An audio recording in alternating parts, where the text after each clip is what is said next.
அரசு பள்ளி வளாகத்தில் நடைபெற்று வரும் கட்டுமான பணிகளுக்காக மாணவர்கள் ஈடுபடுத்தப்பட்ட சம்பவத்தின் வீடியோ காட்சி வெளியாகி அதிர்ச்சியை ஏற்படுத்தியுள்ளது. எங்கே நடந்தது இந்த சம்பவம் என்பது குறித்து இந்த செய்தி தொகுப்பில் பார்க்கலாம்.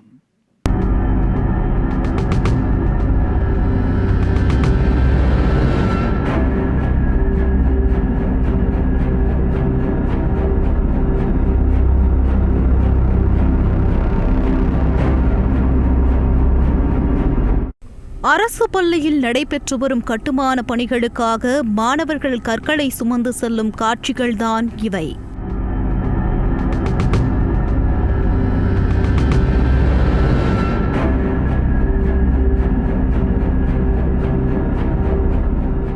தூத்துக்குடியில் செயல்பட்டு வரும் அரசு மேல்நிலைப் பள்ளி வளாகத்தில் மாவட்ட முதன்மை கல்வி அலுவலர் அலுவலகம் உட்பட பல்வேறு கல்வி அலுவலகங்களும் செயல்பட்டு வருகிறது.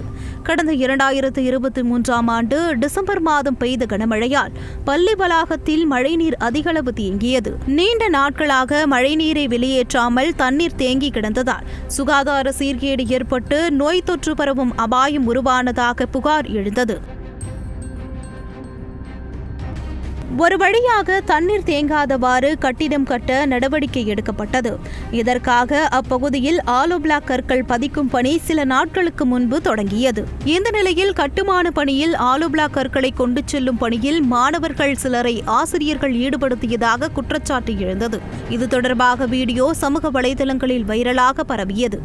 வீடியோவில் ஒவ்வொரு மாணவர்களும் கையிலும் தோளிலும் கற்களை சுமந்து செல்லும் காட்சிகள் இடம்பெற்றன.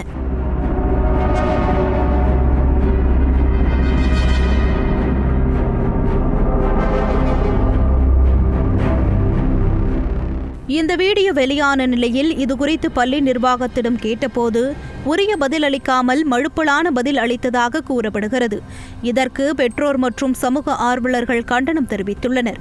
இந்த சம்பவத்துக்கு பதிலளித்துள்ள கல்வித்துறை அதிகாரிகள் பள்ளி வளாகத்தில் சுற்றுச்சூழலை பாதுகாக்கும் வகையில் மரக்கன்றுகள் நடும் பணி நடைபெறுவதாகவும் அதற்காக அடுக்கி வைக்கப்பட்டிருந்த ஆலோ பிளாக் கற்களை தான் மாணவர்கள் அப்புறப்படுத்தியதாகவும் தெரிவித்தனர்.